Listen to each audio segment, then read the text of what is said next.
혁신과 경쟁이 충돌하는 고위험 우주 탐사의 세계에서 업계에서 가장 저명한 두 업체 사이에 법적 분쟁이 발생했습니다. 스페이스X와 블루 오리진. 이 드라마의 중심에는 우주 여행을 변화시킬 역사상 가장 야심찬 로켓인 스페이스X의 스타쉽이 있습니다. 그러나 제프 베조스가 이끄는 블루 오리진은 플로리다에서 스타쉽의 발사를 중단시키기 위한 소송을 제기하며 법적 대응에 나서고 있습니다. 스페이스X의 설립자 일론 머스크가 반격에 나서면서 이 충돌은 더 이상 로켓에 관한 문제가 아니라 새로운 우주 경쟁에서 우위를 차지하기 위한 치열한 싸움이 되었습니다. 두 회사가 패권을 놓고 경쟁하는 이 대결은 우주 탐험의 미래를 결정지을 것으로 보입니다. 캐치 앤 타워 건설 준비하기. 캐치에 가까워지고 베스트입니다. 스페이스X는 5번 비행선의 포획 임무를 준비하기 위해 비스피사야나 1과 메카질라 암을 이용한 포획 시스템 테스트를 강화하고 있습니다. 한편 근처에서는 크레인 시스템이 테스트를 마치고 새로운 풀스택 타워 공정에 통합될 준비를 하고 있습니다. 이날의 하이라이트는 나사가 스페이스X ISS 궤도 이탈이라는 중요한 임무를 맡긴 것입니다. 6월 20일 빛깔은 메시 시험장에서 발사대로 옮겨졌습니다. 다음 날 아침 크레인으로 궤도 발사 마운트로 들어 올렸습니다. 이 단계를 통해 스페이스X는 두 가지 문제를 해결할 수 있었습니다. B자를 오염에 배치한 후 부스터 퀵 디스커넥트 또는 QD와 같은 OLM 하드웨어에 연결하여 연료 탱크의 압력하에서 강성을 테스트할 수 있었습니다. 이는 젓가락에 걸렸을 때 하드웨어가 견딜 수 있는지 확인하는데 매우 중요합니다. 젓가락 얘기가 나와서 말인데 비샬세 워리엄에 올라간 후로 바빴습니다. 6월 10일 젓가락은 한쪽 팔 또는 양쪽 팔을 사용하여 랜딩 레일을 올리고 내리고 회전하고 닫고 열고 올리는 등 수많은 작업을 수행했습니다. 오후가 끝날 무렵 젓가락은 빛바를 잡고 이러한 작업을 계속했습니다. 이제 6일에도 젓가락은 끊임없는 속도를 유지하며 계속해서 닫고 열고 이러한 동작을 반복했습니다. 스페이스X는 찹스틱의 기능에 매우 집중하고 있습니다. 이전에는 우주선 포착 과정의 시뮬레이션에서 모든 것이 원활하게 작동하는 것으로 나타났습니다. 그러나 실제로 젓가락은 아직 이 정도 수준의 성능을 달성하지 못했습니다. 젓가락의 무게가 상당하고 엔진이 작동 중인 상태에서 잡기 단계와 함께 고속으로 움직여야 하기 때문에 흔들림이 발생하기 쉽고 잡기 과정에서 오류가 발생할 가능성이 높습니다. 이를 해결하기 위해서는 젓가락의 속도와 정확도를 개선하기 위한 지속적인 테스트가 필수적입니다.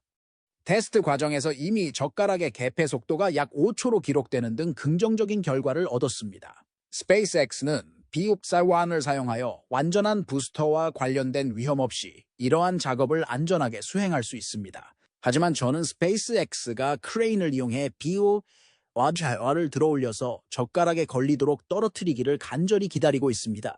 이 테스트를 통해 이 방법의 실제 효과나 문제점이 드러나면 필요한 조정을 할 수 있을 것입니다. 이 작업을 진행하기 위해 스페이스X는 6월 27일 오전 10시부터 오후 8시까지 또 한 번 도로를 폐쇄할 예정입니다. 곧 이 테스트를 볼 수 있기를 바랍니다.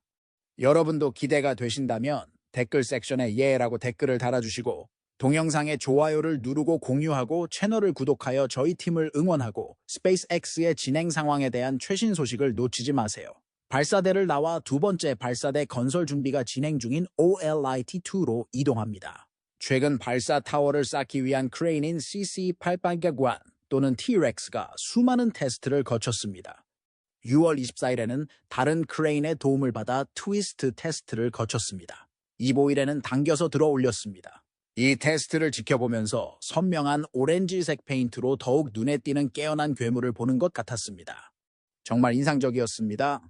그 후 6월 26일 철거될 때까지 세워져 똑바로 세워져 있었습니다. 이로써 발사 타워 스택을 지탱하는 장비가 준비되었습니다. 타워 기초가 거의 완성되었고 이제 타워 세그먼트가 쌓일 날만 기다리고 있습니다. 현재 스페이스X는 산체스 현장에 1개의 세그먼트를 보유하고 있습니다. 크레인 시스템의 최근 진전으로 이 세그먼트들은 곧 운송될 수 있을 것입니다. 나머지 2개의 세그먼트와 젓가락은 텍사스로 이동한 것으로 보입니다. 스페이스X는 6월 28일 오후 10시부터 새벽 2시까지 브라운스빌 항구에서 레메디오스 도로 옆 산체스 부지까지 타워 모듈을 운송하기 위해 도로를 폐쇄할 예정입니다. 모든 세그먼트가 스타베이스에 모이는 것이 정말 가까워졌습니다. 스페이스X는 이 두 세그먼트가 도착하기를 기다렸다가 한꺼번에 발사장으로 옮겨 쌓아놓을 수도 있습니다. 여러분, 두 개의 타워 챕터가 거의 다 왔습니다. 하지만 잠깐만요. 더 있습니다. 나사의 디오비팅 미션과 스페이스X의 예고칼. 더 좋은 소식이 계속 이어지고 있습니다. 스페이스X는 ISS와 관련하여 나사로부터 또 다른 연계를 안았습니다. 나사는 스페이스X와 8억 4,300만 달러의 계약을 체결하고 미국 탈지구 궤도선 USDV를 제작하기로 했습니다. 이 차량은 국제우주정거장의 타루주에 사용될 예정입니다. 전에는 흥분되지 않았다면 이제 흥분해야 합니다. 그리고 이 영상을 보시려면 영상에 좋아요를 누르고 공유하고 채널을 구독하여 최신 소식을 받고 팀에 응원을 보내주세요. 에나사의 우주 운영 담당 부행정관인 켄 바워삭스는 국제우주정거장용 미국산 궤도 차량을 선정하면 나사와 국제 파트너들이 정거장 운영 종료 시 저지구 궤도에서 안전하고 책임감 있는 전환을 보장하는 데 도움이 될 것이라고 말했습니다. 현재 나사는 스페이스X의 USDV 설계에 대한 세부 사항이나 그림을 공개하지 않았습니다. 그러나 현재 ISS에서 물품과 승무원 수송을 지원하고 있는 드래곤 차량을 기반으로 할 것이라는 예상이 많습니다. 이전에 나사는 새로운 우주선 설계 또는 기존 우주선을 개조하여 첫 비행에서 작동하고 성공적인 탈우주 연소를 보장하기 위해 충분한 중복성 및 이상 복구 기능을 갖추어야 한다고 언급한 바 있습니다. 처음에 나사는 계약 금액을 10억 달러 이상으로 추정했습니다.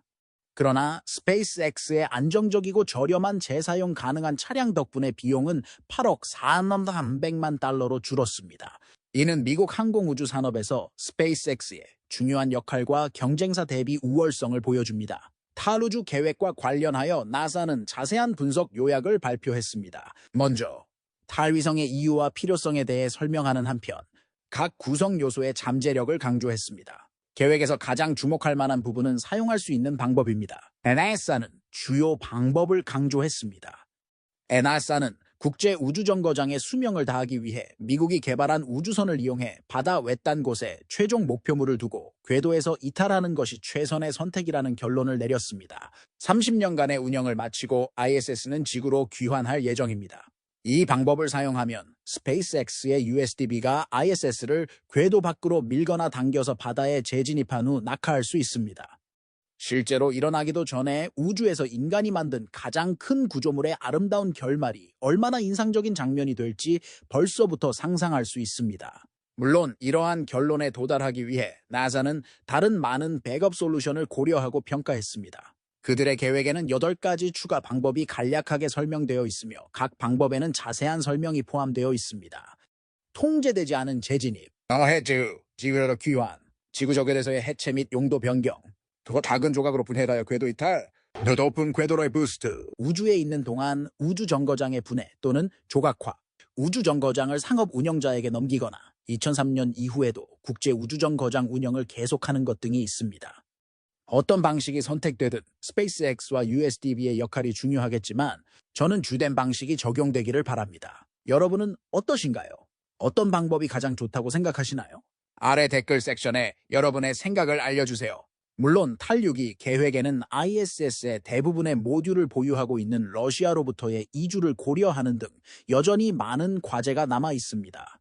현재의 관계를 고려할 때 푸틴 대통령이 어떤 결정을 내릴지 예측하기는 어렵습니다. 그럼에도 불구하고 항공우주 산업에 많은 공헌을 한 ISS의 경의를 표해야 합니다. 끝은 새로운 시대의 시작을 의미할 것입니다. 첨단 기술을 갖춘 새로운 우주 정거장은 인류의 우주 탐험을 더욱 효과적으로 도울 것입니다. 하지만 ISS는 우주 탐험의 역사에서 언제나 기념비적인 상징으로 남을 것입니다. 감사합니다. IS, 스페이스X와 블루 오리진의 경쟁. 도대체 그들은 무엇을 하고 있을까요? 스페이스X의 경쟁사로 종종 선전되지만 아직 우주선을 궤도에 쏘아 올린 적이 없는 블루 오리진은 최근 플로리다에서 스타쉽의 계획과 그 이후의 활동을 방해하기 위해 공격적인 조치를 취하고 있습니다. 지난주 FAA는 플로리다 LC-39A에서 스타쉽의 향후 운영 계획을 설명하는 환경 영향 평가서 초안을 공식적으로 발표했습니다. EIS는 항공우주 산업의 밝은 미래를 약속하는 몇 가지 흥미로운 로드맵을 제시하고 있습니다. 그러나 모든 사람이 이러한 계획에 찬성하는 것은 아니며 특히 스페이스X의 경쟁사도 마찬가지입니다.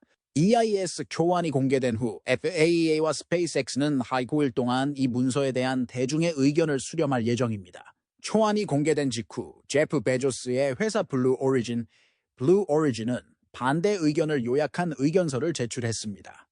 특히 플로리다주 케네디 우주센터의 발사단지 39A, LC-39A에 있는 우주선 초대형 발사체에 대한 상업용 발사체 운영자 면허를 스페이스X에 발급하는 데 따른 잠재적 환경 영향을 평가하는 EIS를 준비할 것을 강조했습니다. 블루 오리진의 범위 해설에서는 SRC-3, LC-2, LC-1에서 LC-4에 초점을 맞춘 중요한 인프라 문제를 강조합니다.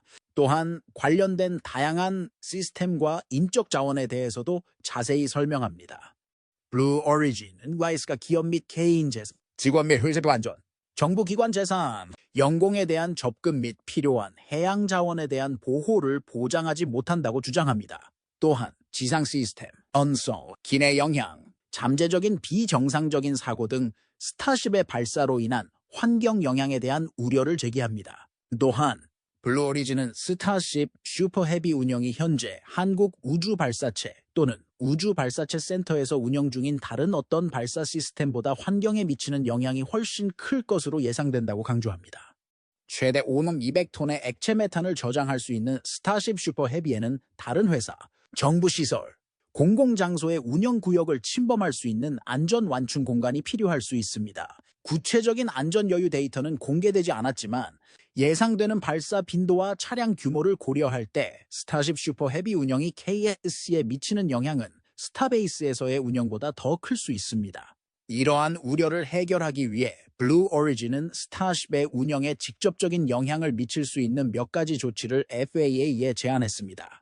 블루 오리진의 주요 제안에는 블루 오리진이 확인한 영향을 완화하기 위해 스타쉽 슈퍼 헤비 및 관련 활동의 발사 및 착륙 속도 제한, 더 많은 기관을 수용하고 다른 조직 및 시스템과의 충돌을 방지하기 위해 플로리다 발사단지의 추가 인프라 건설, 전체 발사단지 인프라 개선에 투자 등이 포함됩니다.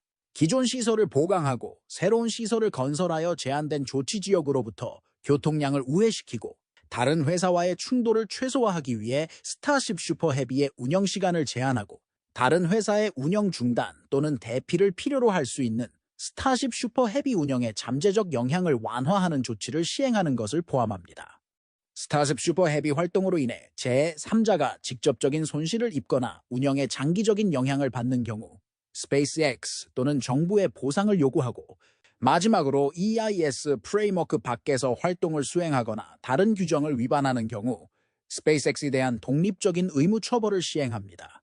플로리다에서 스타쉽의 운항을 방지하거나 제한하기 위해 FAA가 고려해야 할 다양한 시나리오를 제시했습니다. 저는 사람, 재산 및 환경에 대한 안전 문제의 중요성을 인정하지만 블루 오리진이 이러한 요소를 부당하게 활용하여 스타쉽의 활동을 시작하기도 전에 방해하고 있다고 생각합니다. 블루 오리진의 행동의 동기와 경쟁 환경. 블루 오리진의 행동은 특히 궤도 로켓인 뉴글렌의 운영과 같은 개인적인 이해관계에 의해 주도되는 것으로 보입니다. 플로리다 발사단지의 스타쉽이 존재하면 뉴글렌이 가려지고 잠재적으로 대중과 투자자의 관심을 감소시킬 수 있다는 것은 분명합니다. 따라서 스타쉽의 비행 시간과 주파수를 제한하려는 블루 오리진의 제안은 이러한 경쟁 압력에 따른 것으로 보입니다. 결론적으로 안전과 환경을 고려하는 것은 타당하지만 공정한 경쟁을 보장하고 항공우주 산업에서 혁신을 촉진하는 것이 중요합니다.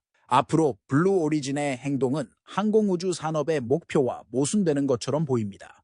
스타쉽의 플로리다 이전 계획은 2026년 9월 인간을 달에 귀환시키는 것을 목표로 하는 아르테미스 3호를 포함한 중요한 미래 임무를 지원하는 것을 목표로 하고 있습니다.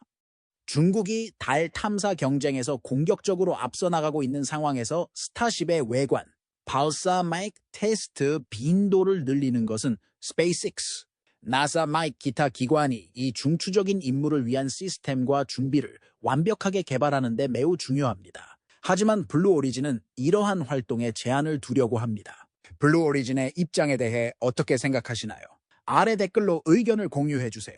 그리고 이 긴급한 문제에 대한 더 많은 업데이트를 보시려면 동영상에 좋아요를 누르고 공유하고 저희 채널을 구독하는 것을 잊지 마세요. 스페이스X와 블루 오리진과의 법적 분쟁 및 최근 성공 사례. 다음은 스페이스X와 블루 오리진입니다. 치열한 싸움이었지만 여러분이 생각하는 것과는 다른 양상이었습니다. 우주 경쟁에서는 스페이스X가 제프 베조스의 회사를 앞지르고 있지만 진정한 격돌은 블루 오리진이 명성을 쌓은 법적 영역에서 벌어지고 있습니다. 앞서 환경 영향 평가서 초안에 수많은 문제를 제기하고 향후 스타쉽 운영에 상당한 제한을 가할 것을 제안한 블루 오리진의 범위 설정 논평에 대해 설명한 바 있습니다. 이에 대해 스페이스X의 설립자 일론 머스크도 자신만의 반응과 반론을 제시하며 목소리를 높였습니다. 이 법적 공방이 어떻게 전개될지, 그리고 우주 탐험의 미래에 어떤 의미가 있을지 계속 지켜봐 주세요. 머스크는 주저하지 않고 간결한 트윗인 오리진을 고소하라를 게시하여 블루 오리진의 법적 조치에 의존하는 경향에 대해 장난스럽게 조롱했습니다. 그는 더 자세히 설명하며 과거에도 블루 오리진은 스페이스X가 현재 39A의 주요 발사대를 사용하는 것을 막기 위해 소송을 제기했고 70년 전부터 로켓을 우주선에 착륙시키는 특허를 신청하려고 시도했습니다. 머스크는 블루 오리진의 논평이 명백히 정직하지 못한 대응이라고 결론지었습니다. 세 번째로 합법적인 방법으로 스페이스X의 발전을 방해하려는 시도를 하는 것은 멋지지 않습니다. 이해하시겠어요? 이건 전쟁이지만 법에 의한 것이니까요. 블루 오리진의 행동은 분명히 스페이스X의 발전을 늦춰서 그들이 쉽게 따라잡을 수 있도록 하기 위한 것이었습니다. 저희 채널의 한 멋진 댓글 작성자가 이를 완벽하게 요약했습니다. 승자는 소송을 제기하고 패자는 소송을 제기합니다. 이 의견에 동의하시나요? 동의하신다면 아래 댓글 섹션에 하트 아이콘을 남겨주세요. 실제로 스페이스X는 새로운 이정표에 도달하고 항공우주 산업에서 그 역할을 공고히 하기 위해 계속 전진해야 하며 바로 어제 그 점을 증명하기 위해 또 다른 중요한 조치를 취했습니다. 펠컨 9과 스타쉽의 성공에 이어 스페이스X 궤도선의 또 다른 강자인 펠컨 헤비가 반년간의 휴명일을 마치고 다시 깨어난 것입니다. 6월 26일 새벽 5시 26분 한국 시간 펠컨 헤비는 케네디 우주센터의 LC-3부 발사대에서 이륙하여 EOESU 기상위성을 탑재하고 정직 궤도에 진입했습니다. 발사는 날씨가 양호하다고 판단한 지 10분 만에 이루어졌습니다. 발사대를 떠난 펠컨 헤비는 우주로 솟구쳤습니다. 발사 후 약 2분 30초가 지났을 때 양쪽 부스터 B607-2와 B0862 로켓에서 분리되어 귀환했습니다. T 플러스 8분 8초와 T 플러스 8분 11초경. 두 부스터는 각각 착륙 구역 1과 2에 착륙하여 새로운 착륙 이정표를 세웠습니다. 머스크는 팔콘 헤비사이드 부스터가 플로리다주 케이프 커네버럴에 착륙했다는 트윗을 올렸습니다. 한편 코어 부스터 B08-10은 목표한 정지 궤도로 계속 이동하여 최종 궤도에 도달하기 위해 추가 연소를 수행했습니다. 약 4시간 30분 11초가 지난 후 GOES-U 위성은 발사되어 작동을 시작했습니다. 이 작업이 완료된 후 스페이스X는 트위터를 통해 펠컨 헤비의 10번째 임무가 NOAA의 GOES-U 기상 위성을 정직 궤도로 발사하여 임무가 성공했음을 확인했습니다. 머스크는 새로운 기상 위성이 전달되었다고 덧붙였습니다. 탑재체 측면에서 GOES-U는 로키드 마티니 국립해양대기청을 위해 제작한 정직궤도 운영 환경 위성 GOESR 시리즈의 네 번째이자 마지막 위성입니다. 미국 및 주변 지역의 일기예보에 매우 중요한 역할을 합니다. 이에 대해 국립기상청의 켄 그레이엄 국장은 GOESR 위성 시리즈는 우리에게 판도를 바꿔놓았다고 말했습니다. 2016년 시리즈가 처음 발사된 이후 최신 GOES 시리즈는 새롭고 향상된 예보, 경고 및 서비스를 통해 생명을 구하고 재산을 보호하는 데 도움을 주었습니다. 스페이스X의 GOES-U 미션과 펠컨 헤비의 성공, NOAA의 GOES-R 프로그램, 책임자인 팸 설리반은 예보관들로부터 가장 많이 듣는 말은 예보에 대한 신뢰가 높아졌다는 것입니다. 이는 이 임무가 얼마나 중요한지 다시 한번 보여주며 펠컨 헤비의 중요성을 입증합니다. 실제로 GOES-U는 GOES-R 시리즈 중 유일하게 펄컨 헤비로 발사된 위성이며 이전 위성은 ULA의 애틀러스로 발사되었으므로 이 역시 경쟁사에 대한 스페이스X의 승리입니다. 7빌리언 NISA는 ULA가 이 임무를 위한 애틀라스부 하드웨어 부족으로 임무를 계속할 수 없게 되자 이 임무를 발사하기 위해 스페이스X와 1억 50만 달러의 계약을 체결했습니다. 사실 GOES-U 발사체 선정은 공개 경쟁으로 이루어졌습니다. 나사의 발사 서비스 프로그램의 GOES-U 미션 매니저인 렉스 앵겔하르트는 여러 로켓 회사가 참여하여 계약을 체결하고 가격을 초과할 수 없는 가격을 제시합니다. 특정 임무를 위해 로켓을 조달하려고 할 때는 미니 경쟁을 통해 가격을 낮출 기회를 주고 초과 금지 가격에서 내려와 임무의 특정 요구사항에 맞게 입찰합니다. 이 경우에는 Falcon Heavy가 낙찰되었습니다. 또한 기술적인 측면에서도 Falcon Heavy는 이 임무에 가장 적합한 업체로 간주됩니다. 스페이스X 외 나사 과학 임무 책임자인 줄리아나 스케이머는 위성을 정지 궤도에 올리는 데 도움이 되는 추가 성능 또는 속도 변화를 의미하는 델타 B가 Falcon Heavy의 장점이라고 언급한 적이 있습니다. GOES-U 임무에 필요한 속도는 초당 9km 이하입니다. 한편 Falcon Heavy는 초당 5km 델타 V로 GOES-U를 전위 궤도에 진입시킬 수 있으므로 우주선이 계획된 위치까지 비행하는데 더 많은 연료를 절약하는 데 도움이 됩니다. 이는 GOES-U의 작동 수명을 연장하는 데 도움이 될 것입니다. 설리반은 GOES-U는 15년 동안 작동하도록 설계되었지만 펠컨 헤비의 역량으로 위성이 20년 동안 작동할 수 있는 충분한 연료를 확보할 수 있을 것으로 기대한다고 말했습니다. 팔콘 헤비의 현재 진행 상황으로 돌아가서 GOES-U는 팔콘 헤비에게 중요한 이정표가 되는 임무입니다. 2018년 첫 발사 이후 지금까지 이 로켓의 10번째 임무입니다. 펠컨 헤비의 진행 상황 및 예정된 임무. 펠컨 9만큼 많은 발사는 아니지만 펠컨 헤비의 10번의 임무는 모두 매우 인상적이었습니다. 저는 여전히 테슬라 로드스터와 스타맨의 발사 임무를 가장 좋아합니다. 여러분은 어떤가요? 어떤 미션이 가장 마음에 드시나요? 아래 댓글 섹션에 알려주세요. GOES-U 미션은 팔콘 헤비가 반년간의 동면을 끝내고 깨어난 것을 기념하는 미션이기도 합니다. 올해 상반기에는 두 형제인 펠컨2과 스타쉽만큼 주목받지 못했지만 원래 4월로 예정되어 있던 GOES-U 임무는 코어 부스터 BO-K7의 누출 문제에 직면했습니다. 스페이스X 팀의 많은 노력 덕분에 모든 것이 정상으로 돌아왔습니다. 현재까지 2013년은 5번의 발사로 펠컨 헤비에게 가장 폭발적인 해로 여겨지고 있습니다. 따라서 2024년에 대한 기대가 더욱 커지고 있습니다. 하지만 올해에는 펠컨 헤비 발사 횟수가 작년만큼 많지 않을 수도 있습니다. 하지만 다가오는 임무는 모두 매우 인상적입니다. GOES-U 임무로 각성한 후 펠컨 헤비는 연말 즈음에 두 가지 중요한 임무를 수행할 예정입니다. 첫 번째 임무는 유로파 클리퍼로 10월경 목성의 위성 유로파를 탐사하기 위해 우주선을 발사하는 데 사용됩니다.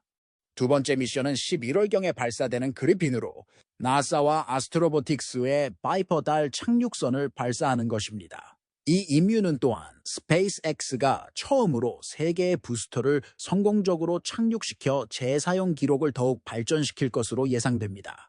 스페이스X는 너무 포괄적으로 발전하고 있다고 할 수 있습니다. 모든 시스템이 원활하게 작동하며 로켓 업계에서 가장 높은 순위에 오를 만합니다. 이 로켓 중 하나만 가지고도 스페이스X는 현재의 우주 경쟁을 주도할 수 있습니다. 따라서 동영상을 좋아하고 공유하고 채널을 구독하여 스페이스X를 계속 팔로우하고 응원해주세요. 나사의 우주복, 도전과 스페이스X의 잠재적 역할. 이제 나사의 우주복 시스템과 관련된 또 다른 소식으로 넘어가 보겠습니다. 나사가 국제우주정거장에서 더 많은 우주복 문제와 씨름하고 있는 가운데 대체 우주복 개발을 위해 선정한 회사가 이 작업에서 철수한다고 발표했습니다. 콜린스 에어로스페이스는 2년 전 나사가 우주복 설계 계약을 체결한 두 회사 중 하나인 엑시엄 스페이스와 함께 2년 전 우주복 제작을 맡았던 회사입니다. 나사는 해당 작업 주문에 대한 추가 작업은 수행하지 않을 것이라고 밝혔습니다. 이 조치는 콜린스의 개발 일정이 우주 정거장의 일정과 나사의 임무 목표에 부합하지 않는다는 것을 인정한 후 합의된 것입니다. 엑시엄의 우주복이 등장하여 나사가 ISS에서 사용하고 있고 아르테미스 임무를 위한 우주복도 테스트되었지만 콜린스 에어로스페이스의 진척은 너무 더디게 진행되었습니다. 최근 나사는 우주복과 관련된 지속적인 문제에 직면하여 두 차례의 우주 유영 임무를 연기한 바 있기 때문에 안타까운 일이 아닐 수 없습니다. 이는 나사의 계약자 선정의 결과를 잘 보여줍니다. 그러나 이러한 좌절은 나사가 다른 옵션을 고려할 수 있는 기회를 제공합니다. 저는 최근 여러 가지 뛰어난 기능을 선보인 스페이스X의 EVA 슈트에도 기회를 주어야 한다고 생각합니다. 앞으로 나사가 우주 비행사에게 보다 효과적인 우주 탐사를 위한 최고의 장비를 제공하기 위해 어떤 결정을 내릴지 지켜보겠습니다. 이번에는 ISS와 최근 우주 유형 임무의 지연에 초점을 맞추고자 합니다. 나사는 오늘 국제우주정거장에서 예정된 우주 유형을 취소했는데 이 녹화 시점은 6월 24일이었습니다. 우주 비행사가 하강하기 직전에 우주복 해치에서 냉각수가 누출되었기 때문입니다. 오전 8시 52분 미국 동부 표준시.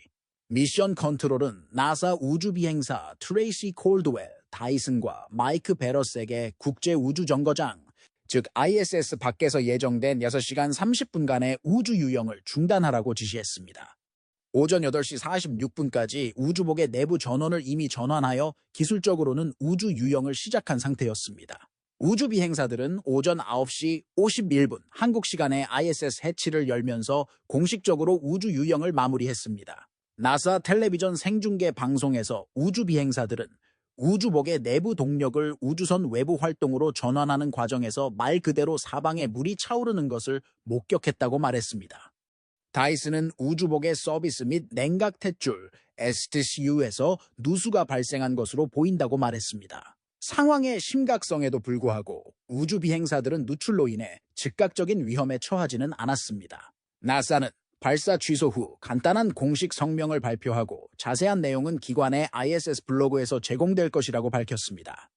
다이슨은 이번 사고에 대해 얼음 결정이 흘러나오는 것을 볼 수 있었고 마치 스노우콘 기계처럼 SCU의 해당 포트에 얼음이 형성되고 있었다고 설명했습니다. SCU는 우주 비행사가 EVA를 위한 마지막 분리 단계를 준비할 때 ISS 에어락에 연결하도록 설계되었습니다. 누출이 발생했을 당시 우주 비행사들은 외부 문을 열어둔 채 해치 안에 있었고 우주 유형을 종료한 직후 문을 닫았습니다.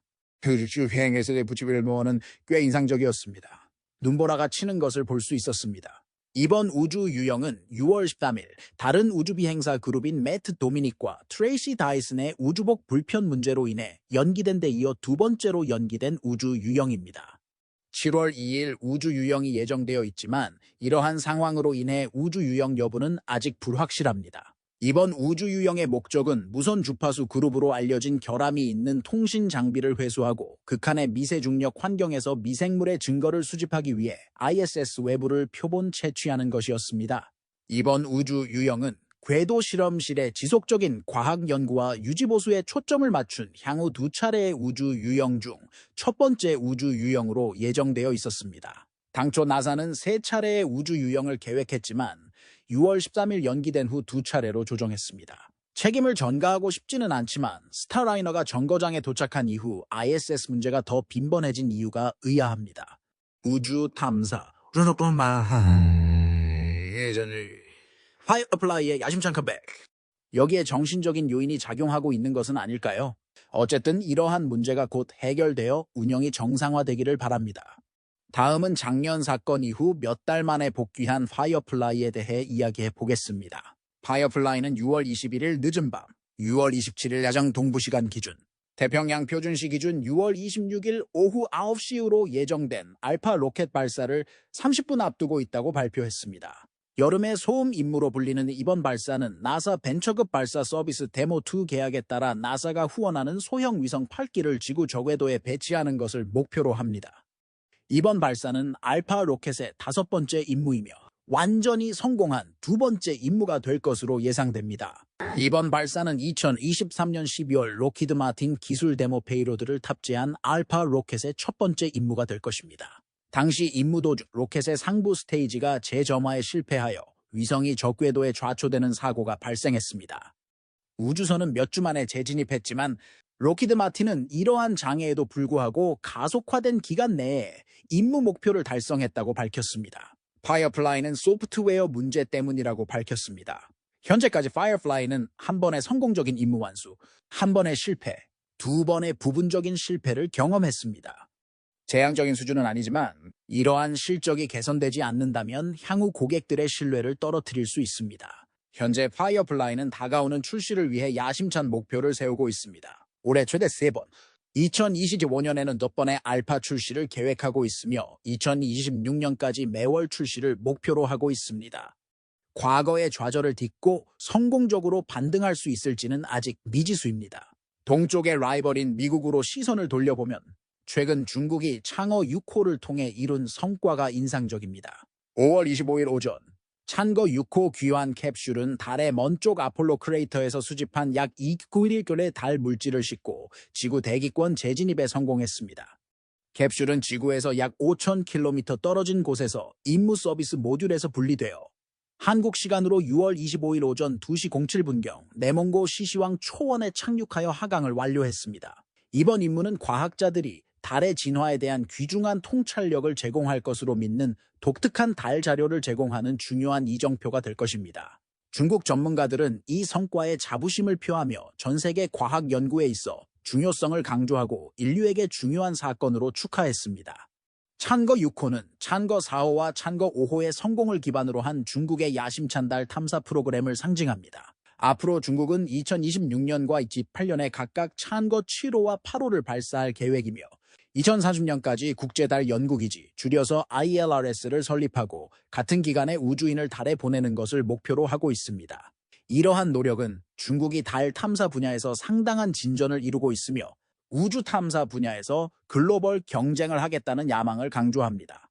이러한 맥락에서 스페이스X는 중국의 발전에 도전할 수 있는 유일한 기업으로서 강력한 경쟁자로 떠오르고 있습니다. 스페이스X를 지원하고 그 역량을 육성하는 것은 글로벌 우주 경쟁에서 미국의 경쟁력을 유지하는 데 중요한 역할을 할 수 있습니다. 스페이스X가 이러한 발전에 어떻게 대응하고 우주 탐사 분야에서 혁신을 이어갈지 지켜보는 것도 흥미로울 것입니다. 동영상을 시청해주셔서 감사합니다. 여러분도 저처럼 이 영상이 흥미롭고 많은 생각을 불러일으켰기를 바랍니다. 좋아요를 눌러주시고 친구들과 공유해주시고 유익하고 재미있었다면 더 많은 업데이트를 위해 구독하는 것을 잊지 마세요. 여러분의 성원은 채널을 확장하는 데 큰 도움이 되며 다음에 업로드할 영상에서 더 많은 것을 여러분과 공유할 수 있기를 기대합니다. 또한 댓글 섹션에서 여러분의 생각을 공유해 주시면 감사하겠습니다. 오늘 논의되는 주제에 대한 여러분의 의견을 듣고 싶습니다. 어떻게 지내시나요?